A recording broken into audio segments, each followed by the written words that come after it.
Hi అండి, అందరికీ నమస్కారం. ఈరోజు అరటికాయతో మరో వెరైటీ కూర చూద్దాం.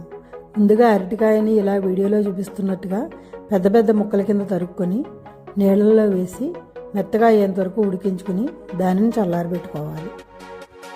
బాగా చల్లారిన తర్వాత ఇలా మెత్తగా చేసుకుని పెట్టుకోవాలి. తర్వాత స్టవ్ వెలిగించి మూకుడు పెట్టుకుని నూనె వేసుకుని అందులో ఆవాలు, జీలకర్ర, శనగపప్పు, మినపప్పు వేసి వేయించుకోవాలి.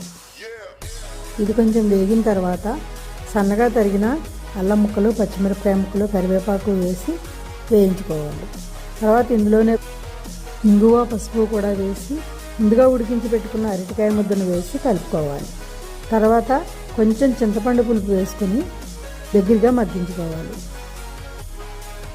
ఒకవేళ మీకు ఉల్లిపాయ ఇష్టమైతే కనుక ఆ పోపు వేగినప్పుడే ఉల్లిపాయ ముక్కలు కూడా వేసి అందులో ఈ అరటికాయ ముద్దను వేసి ఉడికించుకోవాలి.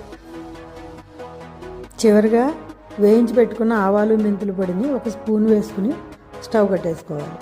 అంతే, ఎంతో రుచికరమైన అరటికాయ కూర తయారు. నచ్చితే కనుక లైక్ చేయండి, షేర్ చేయండి, కామెంట్ చేయండి, సబ్స్క్రైబ్ చేయడం మాత్రం మర్చిపోకండి. Thank you so much for watching.